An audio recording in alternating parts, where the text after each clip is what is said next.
Hi, Hi, let's start. hi. I am Krishna Agrawal. I am a second year MBBS student at AIMS New Delhi. मैंने NEET 2018 में दिया था and I am an IIB alumni.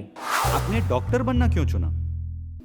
Well actually मेरे parents ने ही मेरे लिए choose कर लिया था कि मुझे डॉक्टर बनना है, क्योंकि मेरे पेरेंट्स भी डॉक्टर है और दूसरे मेंबर्स भी मेरे फैमिली में डॉक्टर है, तो वो चाहते थे कि मैं भी डॉक्टर बनूं, तो इसलिए वही मुझे बार बार कहते रहते थे कि तुझे MBBS ही करना है। और फिर मुझे भी इसमें इंटरेस्ट आने लग गया। देन फिर फाइनली मैंने 11th में PCB स्ट्रीम ही चूज़ कर ली। क्या आपका कोई प्लान बी था? अगर डॉक्टर नहीं तो फिर क्या बनना चाहते आप? ऐसा कोई प्लान बी नहीं है, बट एक एडिशनल प्लान है कि अभी मैं MBBS कर रहा हूँ। MBBS के बाद I can try for civil services, मतलब मैं सोच सकता हूँ कि मैं सिविल सर्विसेज में जाऊँ। आईआईबी में आपका सबसे मजेदार दिन या पल कौन सा था? फनी सर, ऐसा तो हाँ बोल सकते हैं एक बार कि हम बहुत सारे बच्चे क्लास छोड़कर चले गए थे, मतलब बंक कर दिया था।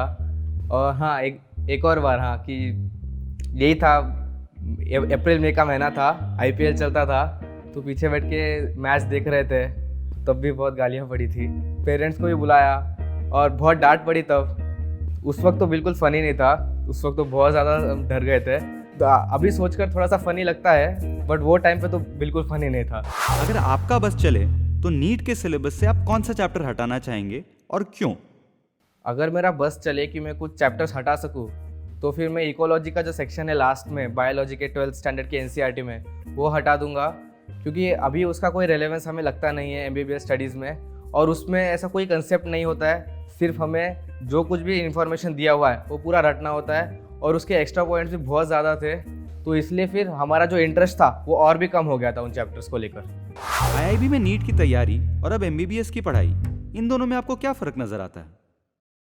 डिफरेंस मेन तो मुझे ये लगता है कि वो टाइम पे मैं सिर्फ स्टडी करता था, पूरा टाइम हम मेरे घर पे रहता था, मेरे रूम में। जो नीट का स्टडी था वो 2 साल में हमें बस फिक्स सिलेबस था PCB का, हमें बस वही करना था, और प्लस हमारे पास टीचर्स का और पेरेंट्स का बहुत अच्छा सपोर्ट हुआ करता था। लेकिन अभी मतलब ऐसा कोई फिक्स सिलेबस होता नहीं है, प्लस स्टडीज़ के साथ साथ बाकी भी बहुत सारी चीज़ें होती है जिसमें हम पार्टिसिपेट मतलब करते हैं, करने का मौका भी मिलता है। अब मम्मी पापा भी बोलते हैं कि स्टडीज़ के साथ साथ बाकी भी, अब तू बाहर गया है तो सारे एक्स्ट्रा करिकुलर एक्टिविटीज़ में पार्टिसिपेट करना, बाकी स्किल्स डेवलप करना, और प्लस अभी दूर चले गए हैं, नांदेड़ में नहीं है, तो जो सपोर्ट था पेरेंट्स का और जो टीचर्स का सपोर्ट हुआ करता था वो अब नहीं है।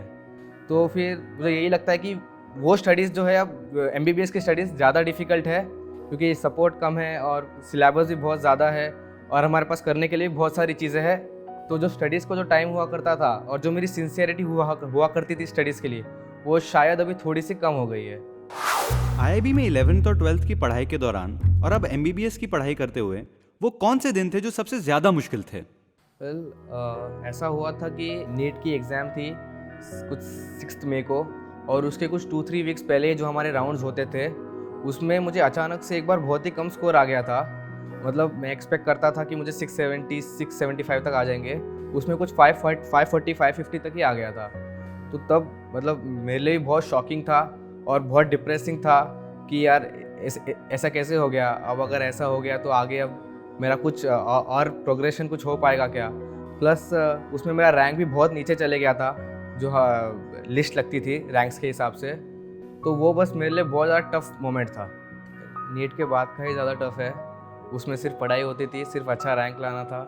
अभी ऐसा नहीं है, अभी अब पेरेंट्स से भी दूर रहते हैं, तो फिर बाकी बहुत सारी चीज़ें होती है जो हमें एक्स्ट्रा करिकुलर एक्टिविटीज़ जो करनी है, प्लस स्टडीज़ में भी हमें अच्छे मार्क्स लाना ही है, उसका भी एक प्रेशर होता ही है।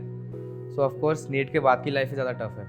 आपके जूनियर्स जो नीट के लिए प्रिपेयर कर रहे हैं, क्या आप उनसे कुछ कहना चाहेंगे? लंबा बहुत आगे की मत सोचो, जो आपका इमीडिएट डिफ़िकल्टी है, जो आपकी इमीडिएट स्टेप है, उसी के बारे में सोचो, क्योंकि डिफ़िकल्टीज़ तो पूरे लाइफ में ही रहनी है, डिफ़िकल्टीज़ बढ़नी ही है। तो जो अभी आपको एकदम इमीडिएट जो आपकी डिफ़िकल्टी है, जैसे अभी आप 11th-12th की प्रिपरेशन, नीट की प्रिपरेशन कर रहे हो, तो आपके लिए सबसे बड़ी डिफ़िकल्टी नीट है, तो उसी को सबसे अच्छा करने की कोशिश करो, उसमें अपना बेस्ट देने की कोशिश करो। फिर उसके बाद में जब आप MBBS कॉलेज में लग जाओगे, और जो भी नई डिफ़िकल्टीज़ आएंगी, तो आप उसी हिसाब से एडजस्ट हो जाओगे। एम्स के एंट्रेंस एग्जाम की तैयारी आपने कैसे की? मेरा ऐसा एम्स टारगेट नहीं था, मेरा नीट ही टारगेट था।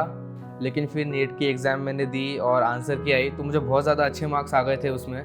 तो फिर मुझे कॉन्फिडेंस आया कि नीट में इतना अच्छा स्कोर कर सकता हूँ तो मैं एम्स भी क्रैक कर सकता हूँ। और फिर नीट के बाद जो 20 डेज़ मिले थे, मैंने एम्स की जो थोड़ी बहुत एक्स्ट्रा प्रिपरेशन चाहिए होती है एम्स को, वो उसी टाइम पे की थी। आईआईबी आइकन्स कहे जाने पर आपको कैसा लगता है? Well, it feels very proud कि जो हमने मेहनत ली थी 2 साल उसका रिकॉग्निशन मिल रहा है।